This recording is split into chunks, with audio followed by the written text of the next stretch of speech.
महाराष्ट्र में राजनीति गरमाई। फडणवीस पर देशमुख के आरोपों पर बोली बीजेपी। 2 साल चुप क्यों रहे? महाराष्ट्र के पूर्व गृह मंत्री अनिल देशमुख वर्तमान में एनसीपी शरद गुट के नेता हैं। एन विधानसभा चुनाव से पहले उन्होंने प्रदेश के डिप्टी सीएम देवेंद्र फडणवीस पर साजिश रचने का आरोप लगाया है। उन्होंने दावा किया उन पर महाविकास अघाड़ी के खिलाफ झूठा हलफनामा दायर करने का दबाव डाला गया था। वहीं बीजेपी ने कहा कि वो 2 साल तक चुप क्यों रहे। महाराष्ट्र में विधानसभा चुनाव से पहले सियासी घमासान तेज हो चुका है। महाराष्ट्र के पूर्व गृह मंत्री अनिल देशमुख और उप मुख्यमंत्री देवेंद्र फडणवीस के बीच ताजा बयानों से प्रदेश की सियासत में तूफान मचा है। दोनों नेता एक दूसरे पर शब्दवाण चला रहे हैं। अनिल देशमुख ने आरोप लगाया कि देवेंद्र फडणवीस ने महाविकास अघाड़ी सरकार गिराने के लिए उन पर दबाव डाला था, जिसके बाद देवेंद्र फडणवीस ने भी अनिल देशमुख को दी चेतावनी दी है। उन्होंने कहा है कि मेरे ऊपर झूठे आरोप लगाए जा रहे हैं। उनकी ही पार्टी के कुछ नेताओं के पास ऑडियो और वीडियो हैं, उसे सार्वजनिक करने पड़ेंगे। पूरे मामले को विस्तार से अनिल देशमुख ने एक्स पर लिखा है कि फडणवीस की तरफ से भेजा गया एक शख्स, जो उस समय विपक्ष में था, अपने साथ शपथ पत्र लेकर मुझसे मिलने आया। मैंने तत्कालीन मुख्यमंत्री उद्धव ठाकरे, उनके बेटे और कैबिनेट मंत्री आदित्य ठाकरे, तत्कालीन वित्त मंत्री अजित पवार और तत्कालीन परिवहन मंत्री अनिल परब के खिलाफ किसी भी हलफनामे पर हस्ताक्षर करने से इनकार किया।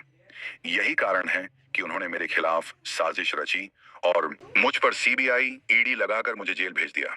संजय राउत ने देशमुख का किया बचाव। अनिल देशमुख का बयान सामने आने के बाद राजनीतिक घटनाक्रम तेजी से आगे बढ़ने लगा।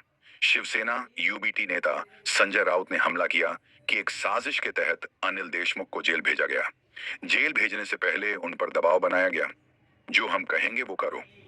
संजय राउत ने बीजेपी पर हमला करते हुए कहा कि ये पार्टी इसी प्रकार की हरकत करती है। ऐसे बहुत से विधायक, सांसद और मंत्री हैं जो आज भाजपा के साथ हैं, जिन पर इसी प्रकार का दबाव बनाया गया था। 2 साल चुप क्यों रहे? बीजेपी नेता राम कदम ने यह कर निशाना साधा है कि जो नेता 100 करोड़ रुपए की उगाही के आरोप में जेल में थे, वो फिलहाल जमानत पर बाहर हैं। अब वो देवेंद्र फडणवीस के खिलाफ आपत्तिजनक आरोप लगा रहे हैं। उन्होंने सवाल उठाया कि अगर वो इतने ही साफ सुथरे थे और उनके दावों में इतनी ही सच्चाई है, तो 2 साल खामोश क्यों रहे? क्या यह विधानसभा चुनाव नजदीक होने के चलते देवेंद्र फडणवीस की छवि खराब करने की कोशिश नहीं है? ईडी सीबीआई से डराया जा रहा कांग्रेस। पूरे मामले में महाराष्ट्र कांग्रेस अध्यक्ष नाना पटोले का कहना है कि अनिल देशमुख जो कह रहे हैं वह सच हो सकता है। उन्होंने यह कहकर निशाना साधा कि आज ईडी और सीबीआई का इसी तरह का इस्तेमाल किया जा रहा है। निर्दोष लोगों को जेल में डाल दिया गया है। नाना पटोले ने कहा कि जो लोग उनका पक्ष लेते हैं उन्हें बख्श दिया गया और उनके खिलाफ ईडी के मामले वापस ले लिए गए। कैसे उठा ये मामला? दरअसल अखिल भारतीय अंधश्रद्धा निर्मूलन समिति के अध्यक्ष श्याम मानव ने बुधवार को उप मुख्यमंत्री देवेंद्र फडणवीस पर आरोप लगाया था।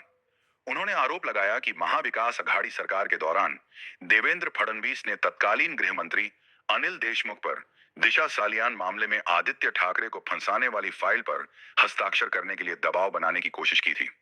दोस्तों, अगर आप हमारे चैनल पर नए हैं तो हमारे चैनल को सब्सक्राइब, लाइक, शेयर, कमेंट ज़रूर करें।